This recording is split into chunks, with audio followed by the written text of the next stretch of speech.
Just so you know. So let me. It's on you. It's on you. Today is Mobile Kesselly's day.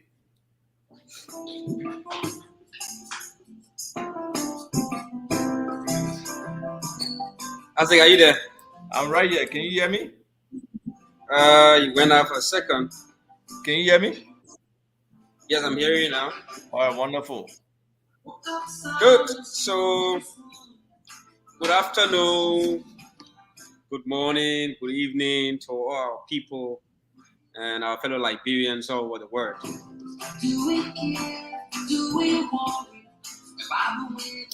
Okay, we'd like to welcome you to the May 27th edition of the Week in Review live here with me, Mobakazeli, and the host, Azik Tupa. I'm the co-host actually.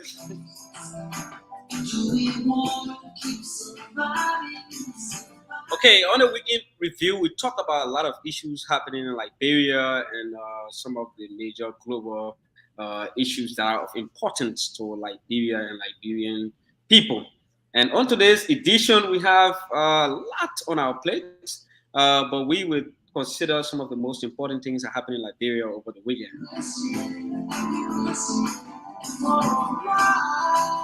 Okay,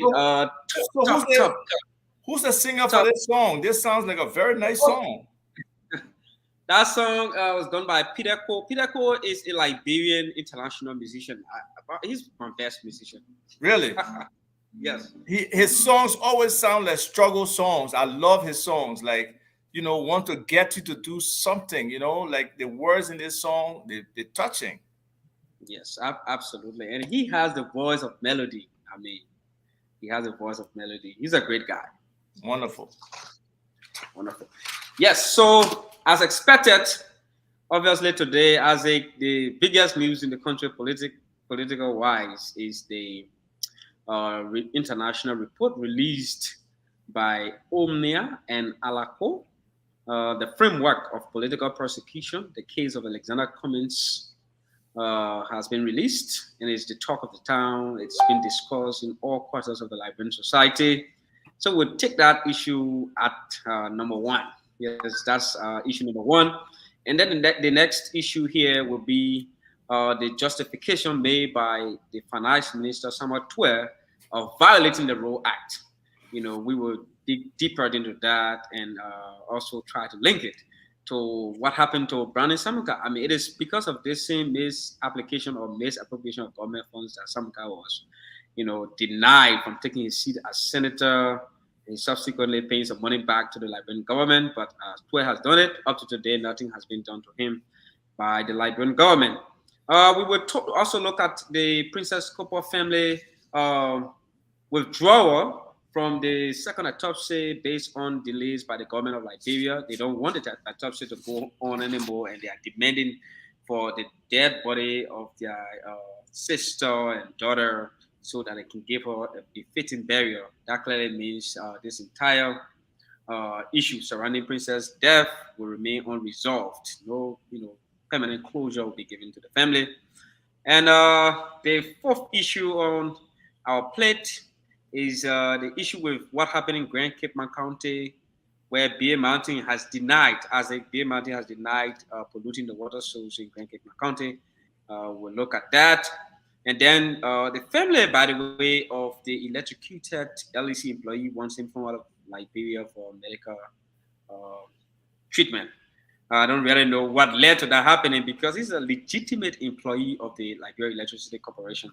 They must have had some miscommunication whatsoever that happened that led to this guy's near-death experience on Wednesday night. And then finally, on our plate, and maybe there are other issues that may come up while we are on the show, we have the one where the Deputy Minister for State has said the drainage, the Invincible Park, was built with proper drainage and sewage system. Well, how is that true when in fact the entire park was a large sea this one time when the rain fell? But anyway, I think that's how our plate looks like. What do you have to say? Man, that's a full stack, and I like the topics. Definitely interesting stuff. Like you said, the issue of the Omnia Alaco report has been very, very prevalent and prominent in the news. And I'll put you on the hot seat a little bit for some of this. Officially, you are the administrative assistant for Ms. Alexander B. Cummings, right? Yes. So you're in his office. So what's your perspective of this report? We getting vibes from different people. Some people saying, "Oh, because he paid for it, so it's not independent." Some people are saying the tenor of the report seems to be more judgmental than just a mere statement of the facts. So, what's your perspective before I kind of come in with mine?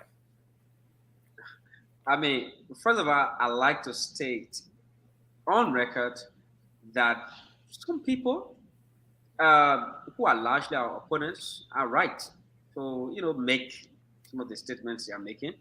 Because this is strange, it has not happened before to see an individual citizen standing up for his or her integrity in the way Mr. Cummins, Senator Nathan, and SG Aloshosto are doing.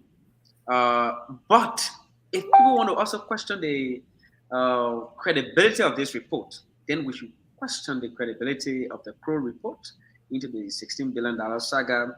We should question the credibility of all international investigations that have been done by international firms in Liberia to bring some closure or some light to issues that were very contentious.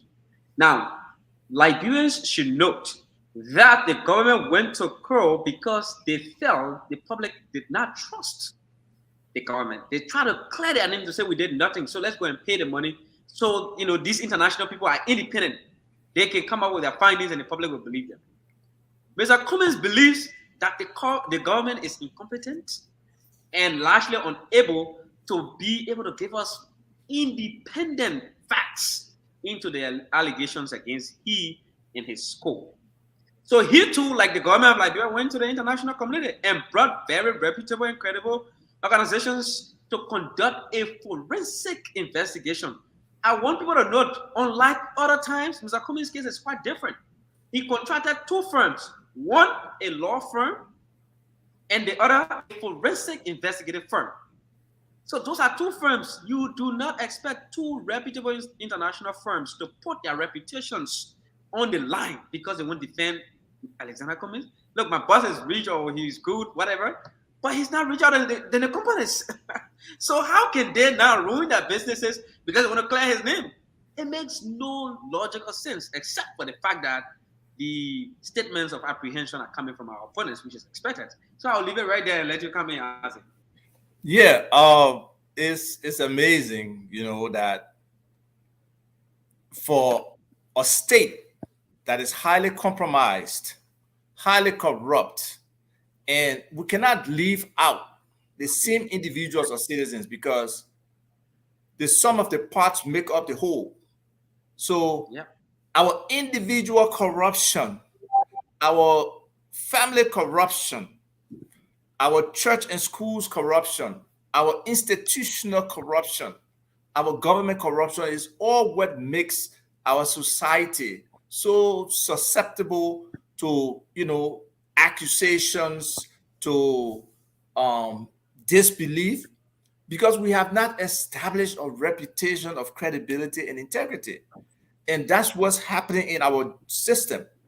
We have heard time and time again that Mr. Cummings believes, and not only him, because I too believe, the system is rotting, the system is corrupt. This particular case is a weaponization of the judiciary against an individual, utilizing what's supposed to be a seeker of truth, a seeker of justice against an individual is, what we call weaponizing. Because this is a case that in normal situation should be 30 days. It should be cut and dry simply because of the allegations. One, they said forgery. If there is forgery, it should be documented, easily documented. Either this is the paper that was signed and that's not your signature, or your signature was extracted from somewhere else and attached to something. with you not knowing. None of those points have been brought to bear by the prosecution. So for us as a people to reject an external or independent investigation into this matter to demonstrate what the truth is, I just don't understand why people are resisting that. Why they're taking it personal, or they're taking it as an approach to, pleasing the white man again, or using the white man as a decision maker. No, it's not. It's a bearing of the facts. If Mr. Cummings had taken a Liberian firm, it would have been worse. They would say no credibility. What did the people not do before? I mean, y'all get up for here, man. That nonsense you're bringing to us. If Mr. Cummings had brought in people that nobody knows, that have no reputation, it most likely would not be accepted either. So he went with the weight in terms of who has that international credibility, that whatever they report, they are laying it bare. They laid out the issues. They were very clear why they came to the decision that they arrived at. They look for the truth. They look for the different discussions that were had. They look for the document. They look at what the prosecution presented as evidence. They look at the prosecution intentional exclusion of specific information that lends credibility to the statements the company has been making, that he informed the group consistently throughout the process. So if somebody can do all of those things, and the prosecution come to court and hide some of those things, and then most importantly, they share the issue of signature. The signature page of that first May 19 document that was ceremoniously signed on Zoom was totally different, because the sequence was different. It was, Joseph Boyka, Liberty Party, Joseph Boyka meaning Unity Party, Liberty Party, ANC, and then ALP. And it was vertical. The chairman signed, the political leader signed. Chairman signs, political leader signed, in that sequence, a vertical one-column sequence.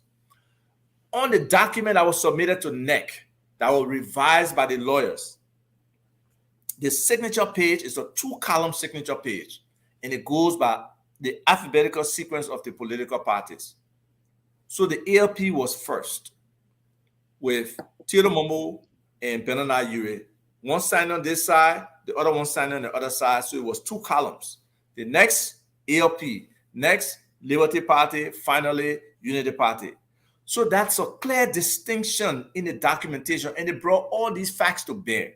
And what's pathetic too, again, maybe we close our eyes, because I saw some posts where some people were responding and said, oh, so the two, signature pages were different. And I'm like, and Mariah even said it. Mariah Yekula, she said, come on, we've been saying this forever, So people tend to close their ears. And that's what we see happening. We see some rational people, some very intelligent people who, because they have a premise that they are resting on, that they believe, they don't want to move away from that topic. So that's my thought on it. Yes, before we leave, I'll read the 5 important findings in the summary. So sure, you can just react, briefly to those.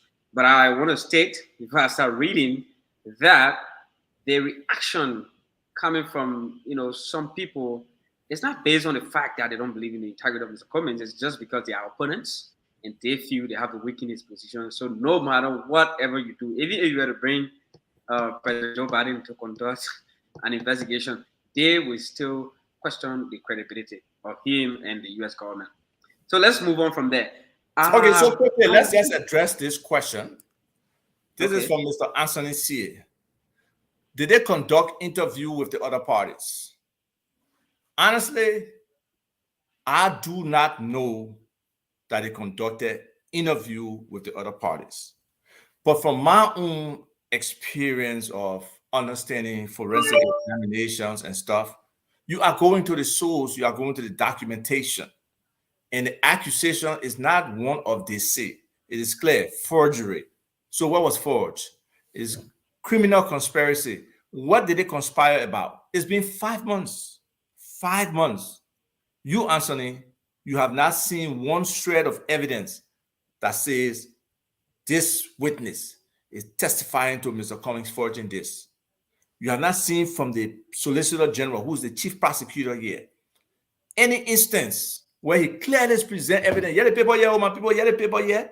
That the paper where Bernard signed, they took Bernard's signature from here, they put it here, or this signature, they're not Bernard's signature, or we got signature expert who has proven X, Y, Z.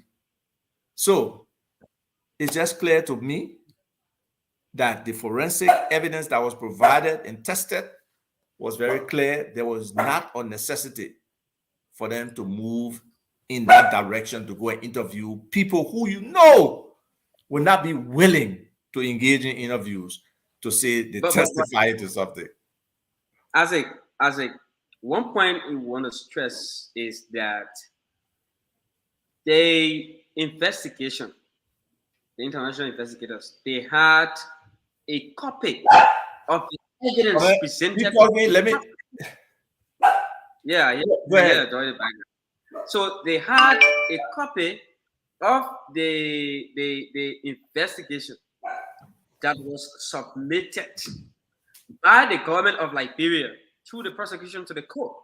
Now, there is no other evidence the government can present that will be more weighty, that will be better than the evidence they have already given to the court. Because it is based on the evidence they presented to the court that they form the reliance or they reach the conclusion that the accused in their mind are guilty of forgery and criminal conspiracy. So if the international investigators took that evidence, there's no need to speak to people because in that evidence, they have everything. The government has everything that she's using to prosecute the accused. Okay? And another thing you should note, right? In cases like this, criminal conspiracy and forgery.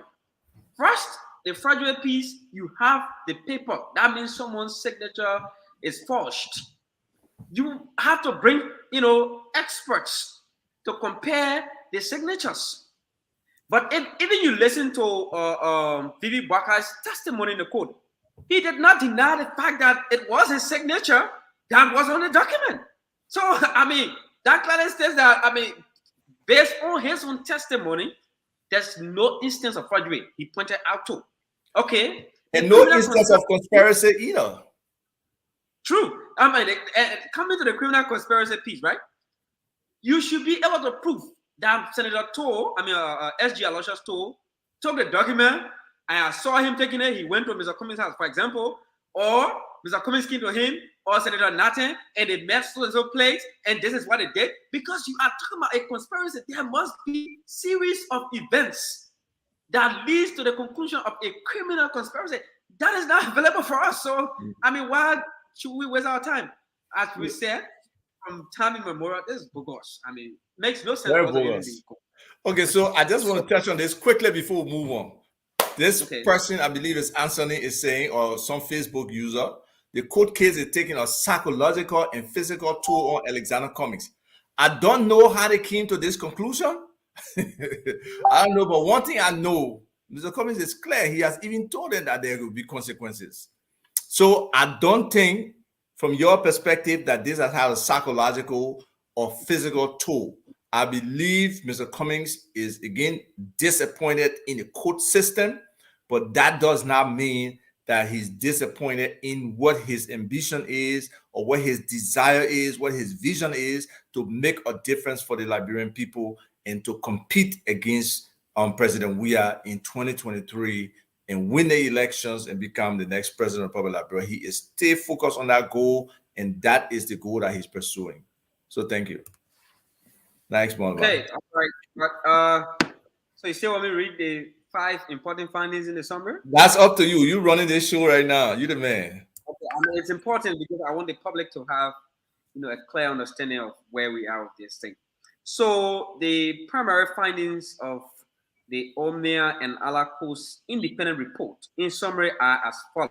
1, the CPP Framework Investigative Committee report relied upon by the prosecution in the criminal proceedings does not withstand scrutiny, provides no reliable substantiation for the allegations it purported to uphold, and is a wholly unsafe basis for any criminal prosecution. That's the first conclusion reached by the international investigators. The second one says the existence of substantial differences between the original draft and later versions of the framework document is not in dispute, but nor is it untoward. Such an evolution is the logical and expected consequence of the iterative process of negotiating the framework document.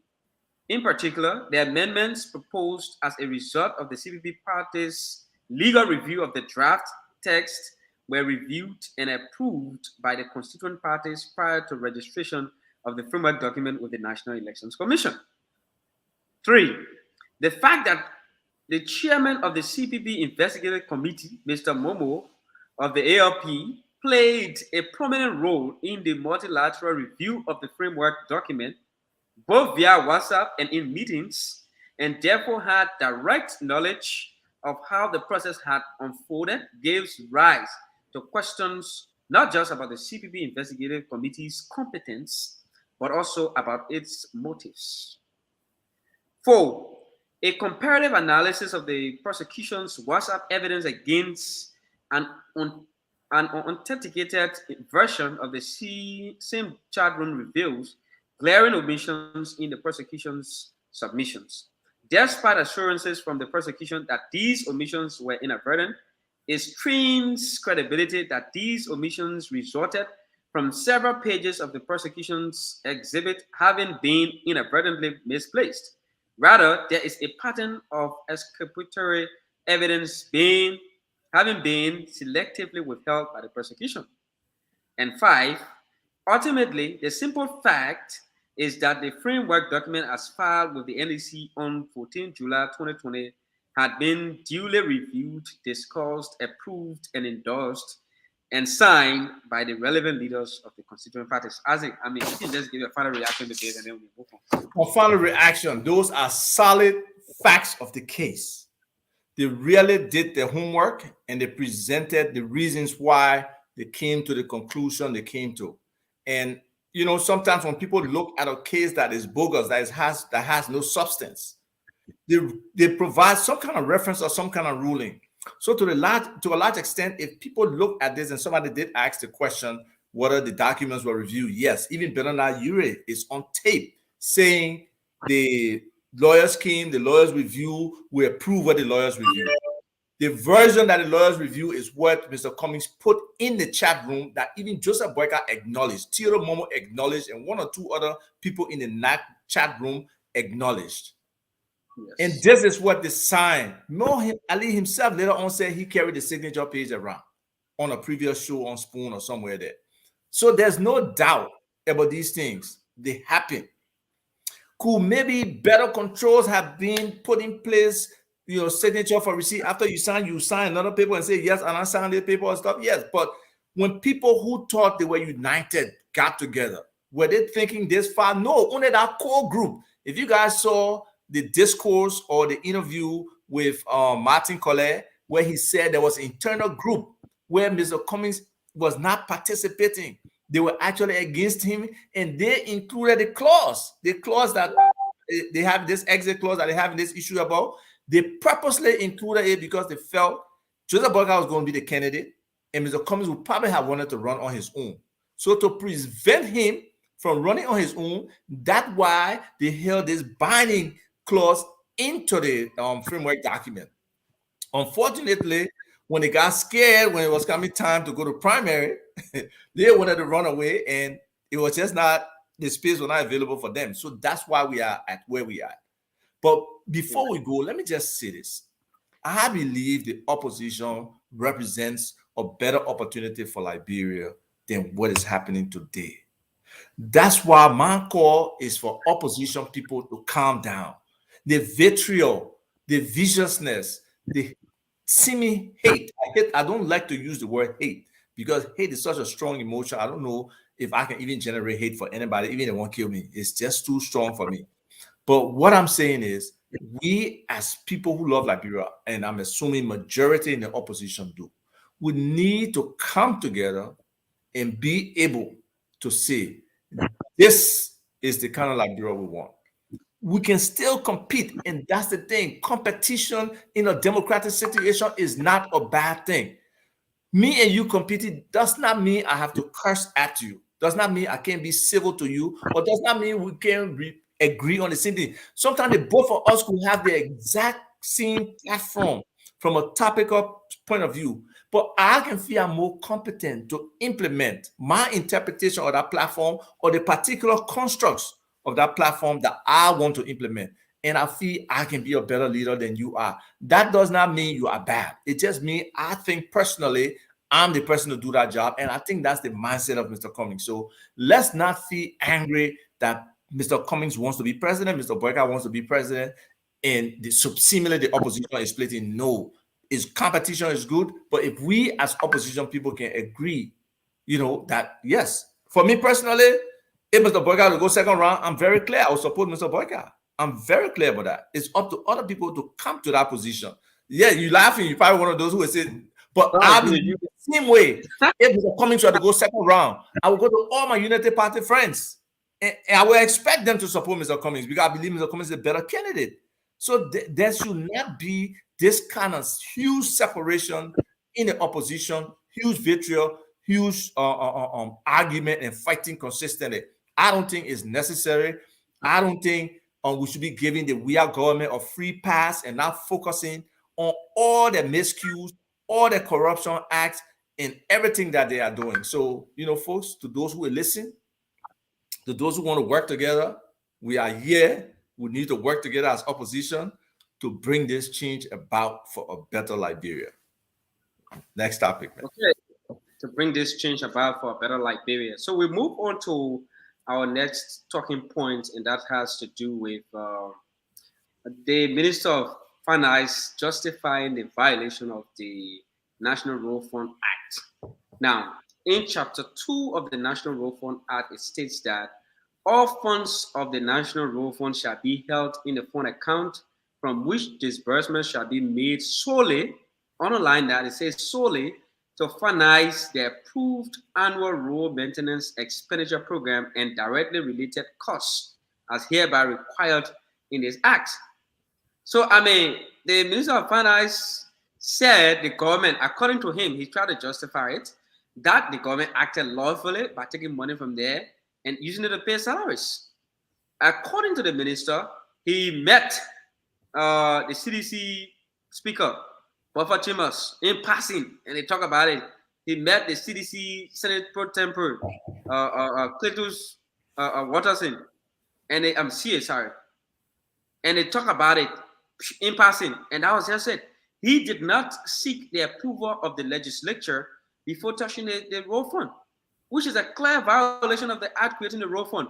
And there's no way you come to justify this act of corruption.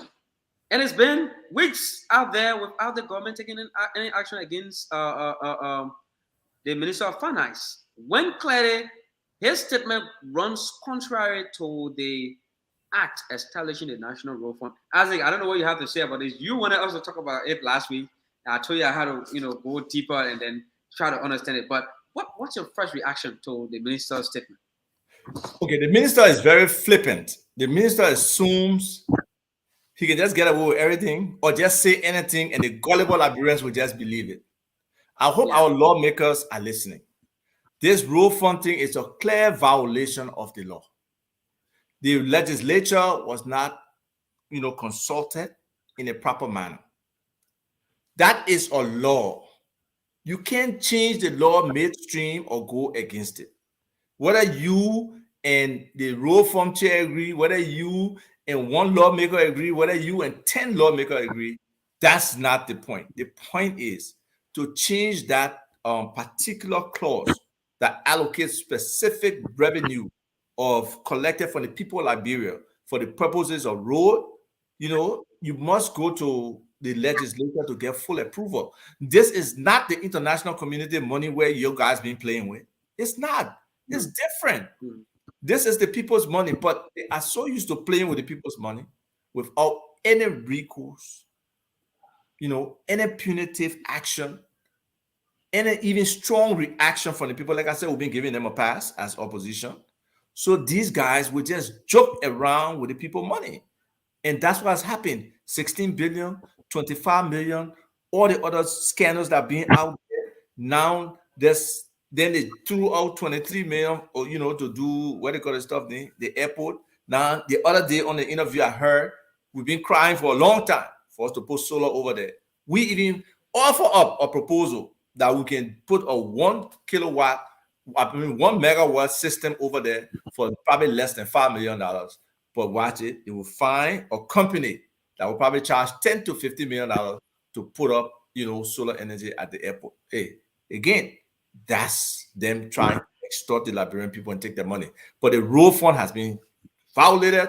I'm hoping our lawmakers will be strong enough to take this case and really demonstrate it. And the fact that the Controller General came on and says 7 million was used for paying salaries. The government was in a jam.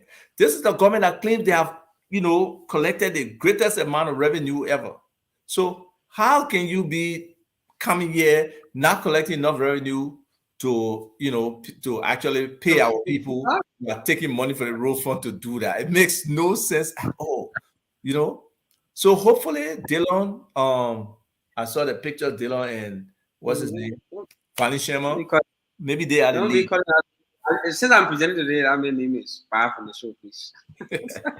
That's what most of your senators, So hopefully they'll wake up, because that's one of the biggest problems. One of the biggest problems in this country. Our lawmakers are not real lawmakers. They don't really make the law. They don't provide the necessary oversight. They don't keep the people informed.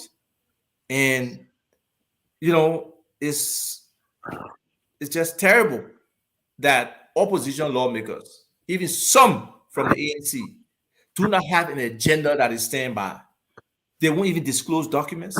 They won't even vote like they're supposed to vote against these things and really be like a visionary lawmaker who is against the violation of the Liberian people. We need more of that. We need more of that. And I can challenge them any day for them to step up and do the right thing for the Liberian people. Isaac, yeah. I mean, you talk about the legislature. Let me tell you why this legislature will sit there and Samuel Tuah will usurp their function and they will not take any action. First of all, almost everyone in there, save very few, want kickbacks for everything they do. Insofar as Samuel Tuah took that money, I want you to know that those guys got kickback and it will come out. Samuel Tuah didn't just get them and go to it. They got something. And they will take absolutely no action against Samuel Tuah for what he's done. Because this is like the fellow who went and executed or suspended his deputy using presidential power.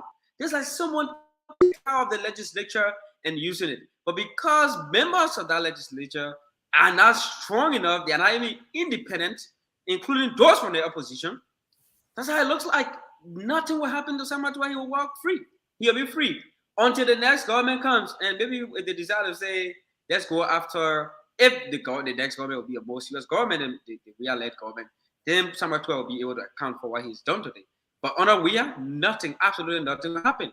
And I want you to understand that Samuel Tuah is untouchable. Samuel Tuah is the king of knowledge and wisdom in President George Weah's eyes. Samuel Tuah is the smartest Liberian ever to live, ever to walk the planet. So nothing they can do to him because he bamboozles them. He confuses them with his economic jargons, and the guy will sit there and be clapping for him. And you literally hear useless jargons, useless, literally. Useless jargons. I mean, it's sad because again, our people, unfortunately, there's a huge amount of limitation in terms of our ability to understand the issues, to understand some concepts, to understand anything in depth, or to even have that individual level of critical thinking.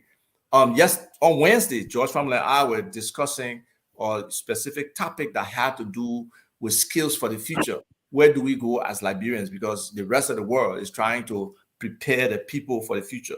And what are those skills that people need? This consulting company called McKinsey did a study, and they identified 56 things they call deltas, which are skills and capabilities from an intellectual standpoint that people would need. What happens? We get to the first quadrant, okay? And George is like, oh, we can even move on. I say, wow. He's in the first quadrant, critical thinking. We don't have critical thinkers. Most of our people cannot think critically, even the ones who say they are college graduates or, beyond that. Because for you to think critically first, you have to be a little bit objective at least. You got to be structured. Now, if you can't think in a structural way or structured way, there's no way you can think critically, because you will not ask the reverse of the question you're thinking or the answer you already have in your mind. Most people don't ever do that. If you do a why, try to do a why not. That starts to form the basis of you thinking that way. So, we just hope that more people can start questioning things. And a lot of times that's why sometimes people get mad at me, because there's always another side, sometimes multiple sides to the different issues we discuss. One person opinion, one person vision, one person mindset does not encompass the totality of the solutions or the different perspectives of any one issue. So we have to start to think in a more critical fashion to get down to the hard truth or the real viable option or solution that we should be pursuing as a people. Good. All right. But thank you, Isaac. You brought a very good closing statement to the issue of Mr. Twelve violating the National Rule Fund Act. We hope the legislature approves us and go after Mr. Twelve. Mr. Twelve made another wax statement before you go on. Sorry. Supposedly, he wants embassies, or maybe specifically the Liberian embassy in the US, to hold 20% of any money they get and send the rest. So I don't know if that's a knee-jerk reaction to what we were saying. But look, whenever you do something like that, whether they can use 20% or only 10%, they will find a reason for that 20%. So what is the sense of the national budget if you cannot apply budget principles? We got a Public Financial Management Act, the PFMA. What are the elements in there that drive budgeting and operating according to budget? If you can't perform at that level, then where are we? Where are we as a ministry? Where are we as a government in terms of what the different ministries, how they should be spending and stuff? There should be an understanding of what the monthly expenditure for each of these agencies are. And for especially those that are not local, they need to be pre-funded. Okay, so it's not about them collecting money and holding a portion. Or 20% fixed portion does not really exemplify that. So Samuel Twelve need to wake up and understand how government really runs, how things are supposed to work. His arbitrary and off-the-cuff, responses to some things that are supposed to be established based on processes and procedures are very wanting. They're not adequate, and we need to do, much better. Okay, all right. Thank you, Isaac. So let's move on. To our viewers, sometime in March, if you all can recall, a very beautiful young lady was discovered dead behind the Fawaz building at the ERW Junction area. Few days later, the government of Liberia decided to conduct an autopsy on her lifeless body. The family was very, very apprehensive of the autopsy, and they decided to not participate because they believe at the time that the pathologists, Liberian trained pathologists, were incompetent and largely unqualified to conduct, an autopsy on their relative's body and come up with credible, report as to what led to the death of Princess Coco. So the family stayed away. The government conducted her autopsy without the family's participation. And then they released a report around April 19th, if I can recall. When they released the report, they stated that Princess died from tuberculosis, even though she was discovered dead, in a pool of blood, right? They said she died from tuberculosis. There was a huge outcry in the country. Based on that, President Weah announced that the government will underwrite and fully pay for international pathologists to come and conduct autopsy on the body of Princess Cooper. Now, the family decided to cooperate with the government. Unfortunately, yesterday the family had a press conference in which they cried that the government has delayed the second autopsy and the government has also stopped the international pathologists. They want to come to the country and conduct, an autopsy on Princess's body. Based on those facts, the family has decided to demand that the government turn over the body of Princess Cooper so they can give her a befitting burial. I mean, Princess has been through a lot.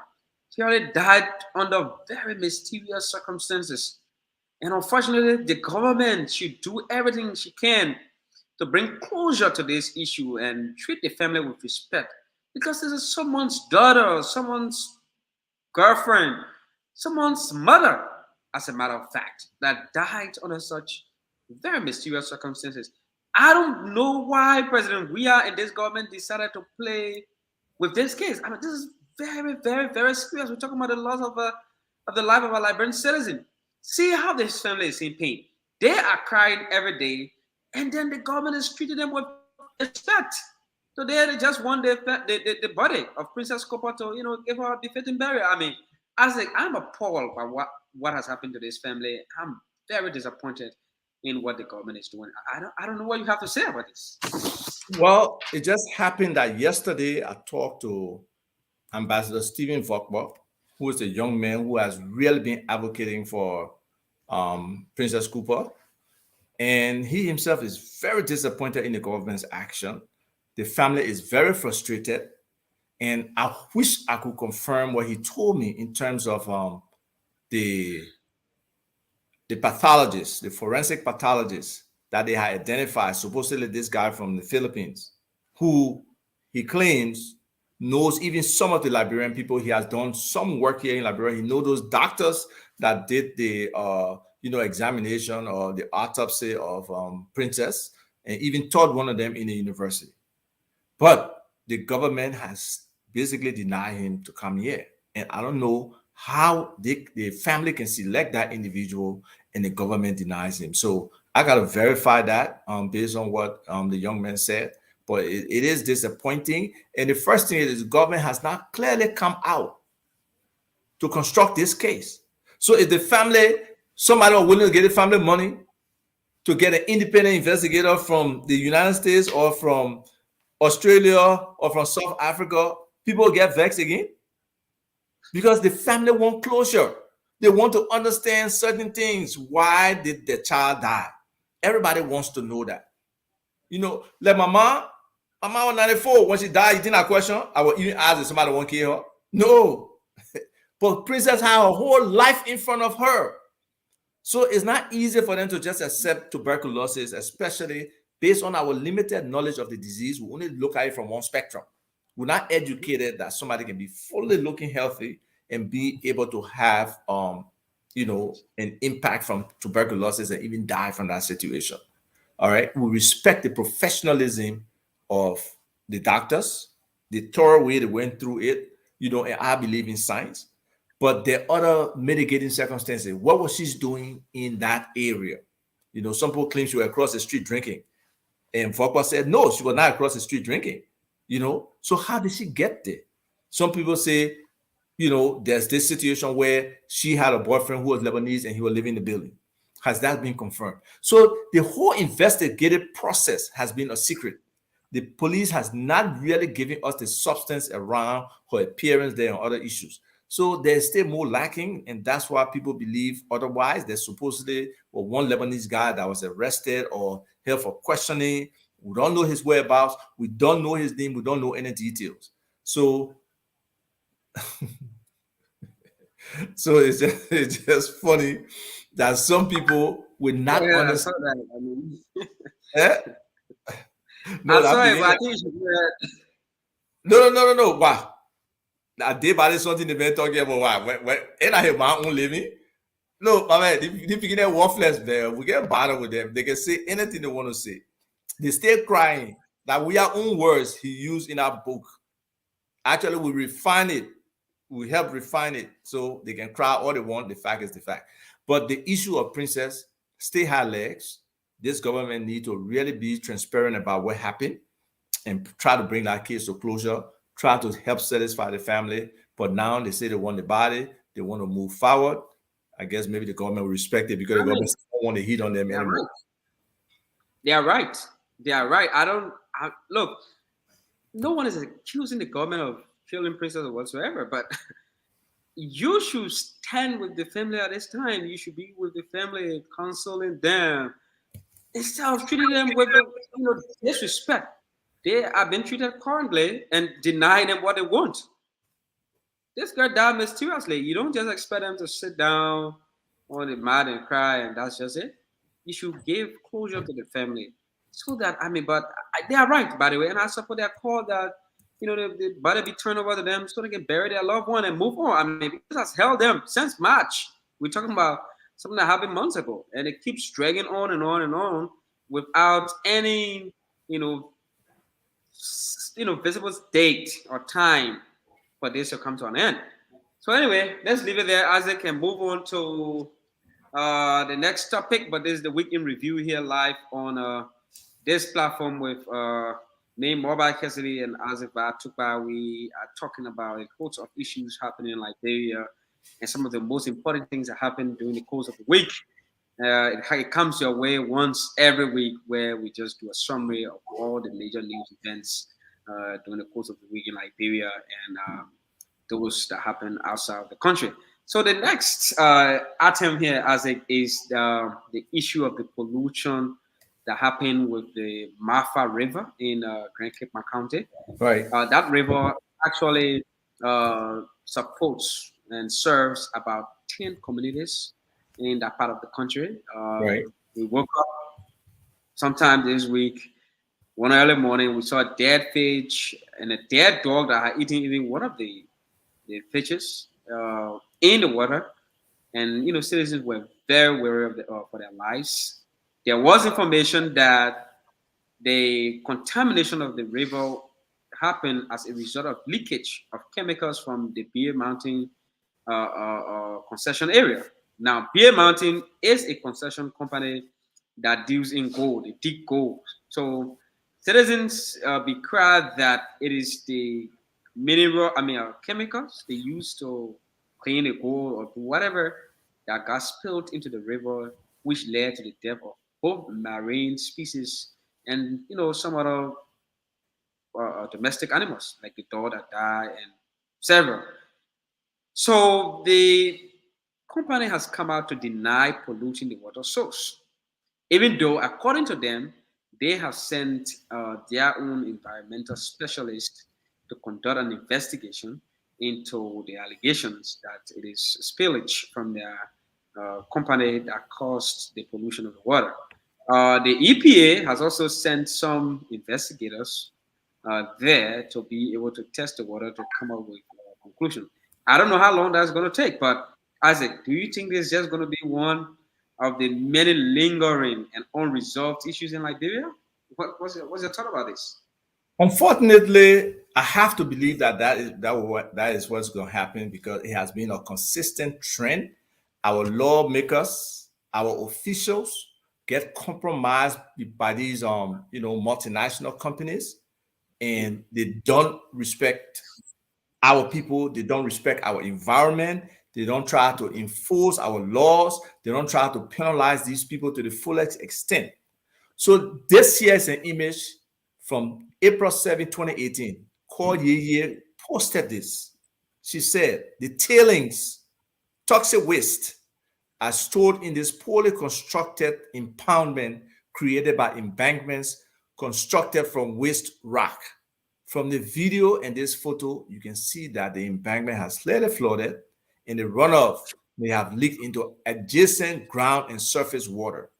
So that was back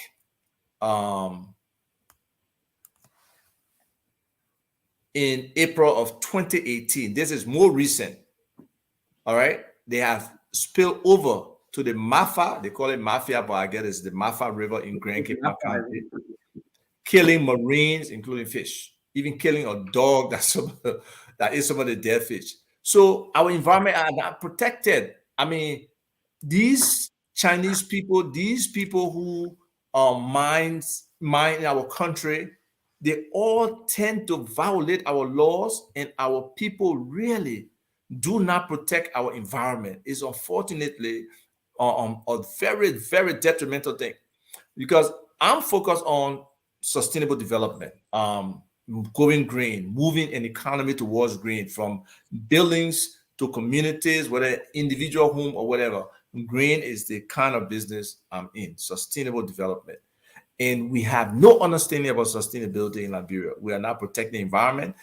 Today, they are tearing our forests apart. There's no reforestation going on. There's just so many things that our government is not conscious of that is going to affect our future generations. And until we can wake up as a people and understand that there are people behind us that we have to look out for, the future we have to protect to ensure that they are part of this global economy, because globalization is coming whether we want it or not. Today, we look in East Africa. Those countries are coming together as one economy, a powerful economy. If in Africa is going with the Continental Free Trade Agreement towards one big economy, the European Union can do that, where they share the individualism for the better whole of the region. When we can get to that as a people with our mindset, Africa is 1.4 billion people with the youngest population and fastest growing population, and probably collectively the fastest growing economy, and the economy with the most potential to develop, especially from a technological and a spending, kind of perspective. That's what we should be doing. That's what our leaders should be doing. How can we really leverage? How can we set up Africa in a way that Liberia, just serving the rest of the continent with peanuts, example, can be successful? Ghana, Ivory Coast, cocoa, Tanzania, rice, or wherever they have that comparative advantage in. Why can't we set up our African economies in a way that allow everybody to benefit and to be supported, that we don't have to go outside the continent to be able to provide for ourselves, where enough self-sufficiency is right within the African continent? So there's a lot of room for Pan-Africanism. There's a lot of room for African economies to come together and see the benefits of collaboration and working together for the betterment of the overall African than just few individuals or few countries. And it takes leadership and vision for us to be able to do that. Yes. Anyway, but thank you, Isaac. So we quickly move on. We kind of chasing time at this point. Right. So anyway, just in passing, we talk about the guy, Gabriel Bobodi. He got electrocuted on Wednesday night in town while he was working on high tension wires for the Liberia Electricity Corporation, LEC. He works for LEC. I mean, I don't know how that happened, because employees of the Liberia Electricity Corporation normally are in contact with operators, so that whenever they climb on the poles, they are protected. Their lives, can be at risk like this. But this guy was electrocuted by a 2,500 kilowatt, line. Fortunately, he died. But now the family is crying again. Now they want him to be flown out of Liberia to seek, advanced medical treatment. The family doesn't need to cry. It is solely based on the incompetence of the LEC that led to this guy near-death experience. And they should do the right thing. Take this guy out of this country and treat him. I don't know why. My question, though, do we understand what really happened? Before we blame LEC, do we understand what really happened? The man works for LEC. How do you think he will climb on the pole? But my thing is, a lot of the guys who work for LEC, they moonlight. They play around with the wires. The corruption in LEC is huge. It's not only the incompetence of the management of LEC, but it's also the corruption that's inherent in the workers who are out there on the field all the way to the top. So the controls, yes, you can blame management to some extent, but there's getting on poles for people, sometimes trying to connect high tension wire that they don't have the right protection against from these different guys. It should be something that should be looked into. Look, I have a big problem with LEC. I have a big problem with how management over management, they have not effectively managed a monopoly to make a difference, to move in a sector. And that's why when TWE makes ignorant statements of in a few months, the electricity problem will be solved. LNA have billions of dollars, they never did it. On that one, he right. They had access. They never moved the needle properly. She said, small leg today, big leg tomorrow. Tomorrow never came. At some point, we hope that day will come when we'll be able to provide electricity for our people, or some leader will come that will focus on building our infrastructure. The level of productivity we could have if we had electricity. I mean, I just compare with being in Liberia in terms of my productivity and being in the US. It's a vast difference. The electricity challenge is huge. The heat challenge is huge. So sometimes when we are working with people in Liberia here and we can't get them the time we want to get them, or when they give that reasoning that they don't have electricity, or it's not, some of them are not lying. Most of them are not lying. The challenge is huge. They get home, they don't have electricity in their homes. They can't charge the phone. You try to reach them early in the morning, their phones are dead until they can get somewhere where they can charge, or leave it somewhere overnight to charge it. So the challenges in terms of productivity are extremely huge. Some people can't function. So even building a service economy in Liberia is a challenging thing, So we have to move towards that. Electricity and roads, they are very basic infrastructure needs that we need to really push on. Not selective roads that just in your neighborhood or just for political reason you build a road. No, you need to create economic corridors that can have impact, significant impact on the communities that around those roads and the entire corridor along those roads, that they can become, business points of, development of business opportunities, huge farms, some kind of light manufacturing or something. All these things are possible. It just takes planning, it takes vision, it takes the will to implement these things. Yes, absolutely, Isaac. But one thing we need to touch on, Baba. Yes. And we will gradually get into this, right? It's about the Liberian government's budget. Oh yes, very important. Very important. But if we get into that today, we ain't gonna end. With that tease, right? We'll just share a little bit so our people understand what's out there in terms of this budget and how, I don't know whether we should talk about the invincible pack or invisible pool, or okay. You want to touch on the invisible pool first? Yeah, invisible pool. We just pass on it a little bit. All right, go ahead. Then we'll just show an illustration of the budget, just so people can see what the priorities are before we move ahead. So go ahead. Yeah, sure. So anyway, on Thursday morning, we woke up to a flooded Invincible Park. Well, it became Invincible Pool on Thursday morning when there was water everywhere. Now, after that, the Deputy Minister of State came up and said they built the Invincible Park with the proper drainage and sewage system put in place.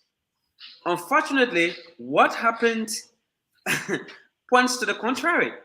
That they did not consider rainy season, they did not consider sewage. And by the way, I went to the park and Seditious was sharing my photos everywhere. And I said, look, the government used Liberian money to build a park. No, we have project. They said I have money, even though there are two different stories about that money. That's not true. That's not true. They use government money to build a park, right? But the same incompetence and mismanagement is what is haunting the park. And by the way, how can that happen this early? Of the government, you said? How can it happen this early? I mean, come on, we can't do one thing right. Yes. Wow.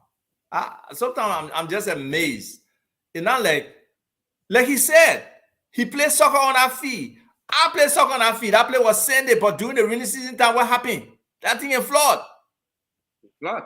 So it's not like you didn't know the flooding potential existed there. It's not like you elevated the entire thing above water level. No, you did not.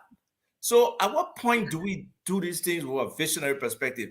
Look at the situation with the road going to IRA today. That's another river that nobody talking about. I don't know if you have some of those pictures available. I can share some of the pictures if you want to see there. But it's just like construction is like a joke. It's just about I see them as our it's viewers just deserve those it's photos. just an opportunity for people to, how should I say, steal money. Oh man, you know it. I feel really sorry for our country, the kind of leadership we have, how people are not committed to what they sign up for, and is really frustrating. Seriously, I don't know how to say, and you can tell from the comments how so many people feel like there's no hope. We are going nowhere with where we are with some of these things, and that's not the way for a nation to feel. That's why many people, unfortunately, are coming to this conclusion that if we miss this opportunity to change this government, Liberia will be like done, because another 6 years of deteriorating governance, people's lives are being threatened. They don't feel good. Look, we understand construction should go on, and there will be traffic, there will be situation and stuff. But to the extent that you're going in the rainy season, you are trying to construct roads during the rainy season. So you got to find a way, like they do here, to do one lane available and then something parallel. But look at this road that's going here.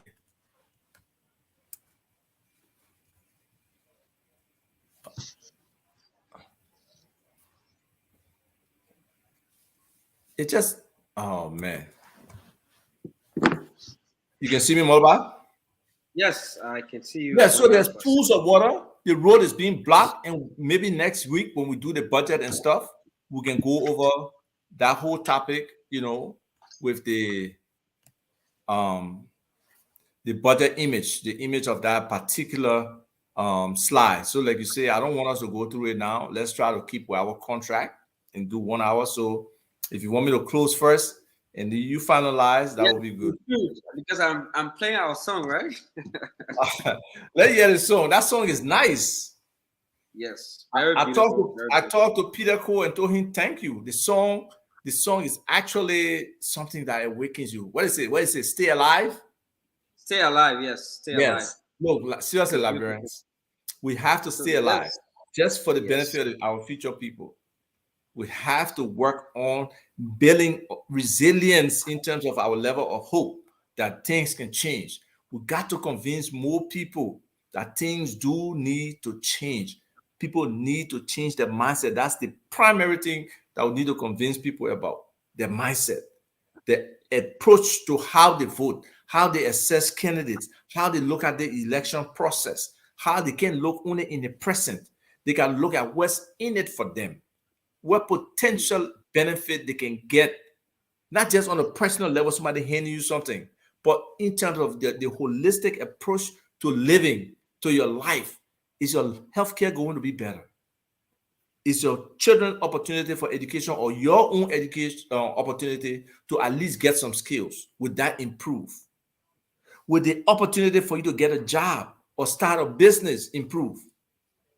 Okay, or if you're in a specific sector, would it facilitate that you can elevate in a sector? Can a market woman visualize that she can become a wholesaler or an importer, or move from that little sidewalk into a store? Those are possible things that can happen with the right level of government.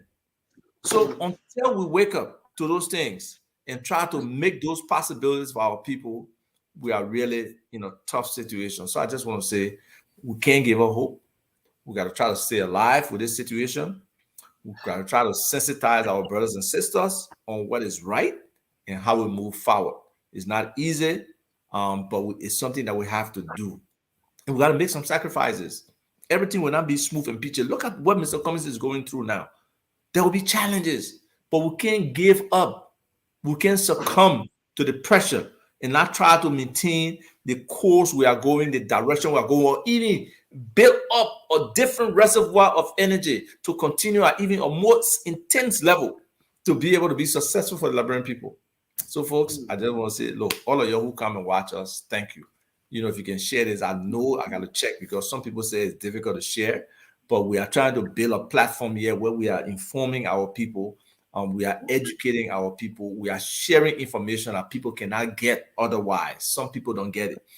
Some people don't have access to the news. Some people don't even have the time. If we don't deliberate for them, they won't understand some of these things. They won't get into the intricacies. And if you got people who you believe should come on the show to discuss some of these things, we are very open. We are very willing.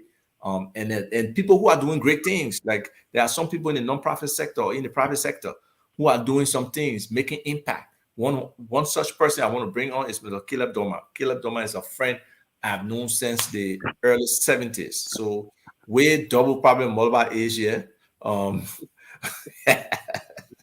But Caleb is hardworking. He's working with the people in the streets. He's trying to make a difference. He's trying to rehabilitate people who are in the drug sector. He's trying to find a way that nearly 3 generations in the ghetto today.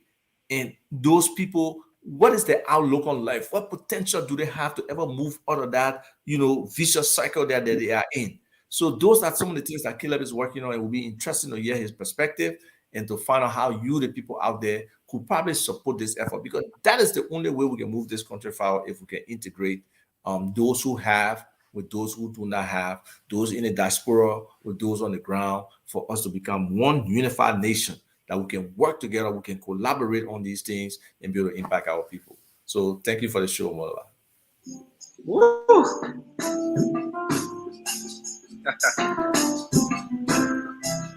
Okay, that's the voice of talking Azevak Tupa, one of the most popular Liberians right now.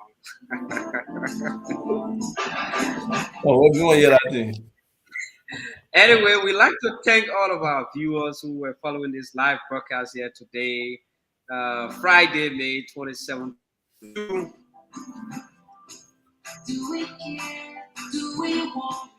Top among the issues we discussed today are: 1, framework of political prosecution, the case of Alexander Benedict Cummings. That's the Omnia Strategy and Alaco investigative report released into the allegations against Mr. Cummings and others. The next issue we touched on is how Twitter justified the violation of the National Road Fund Act.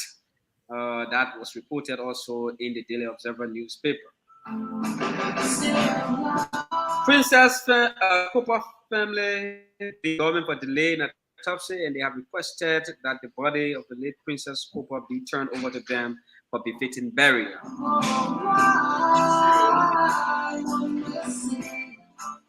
Bear Mountain denies polluting water source. According to Bear Mountain, they did not pollute the water source in Grand Cape Mount County. The family of electrocuted LEC employee wants him flown out of Liberia for advanced medical treatment. And then the final issue we touched on was the Invincible Park, or the Invincible Pool, the signature project of the George Weah-led government. Well, today has been a great show. I've had the old man, doing the tough talking on the show. He's been very, very informative on the show. He's been cutting edge, as you want to say it. His analysis about the issues we raised here.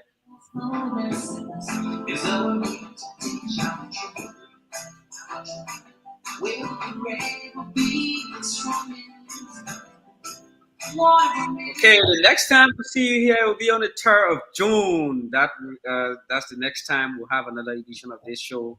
And then we'll probably, or most likely, look at the budget as we want to also do today, but time caught up with us.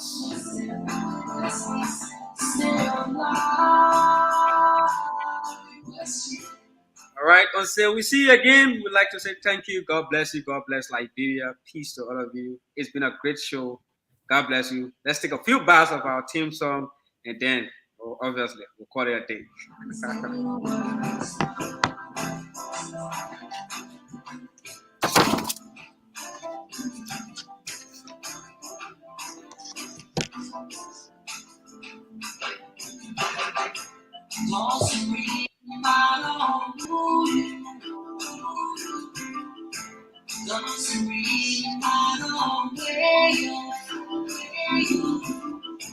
Doesn't read my own want to believe.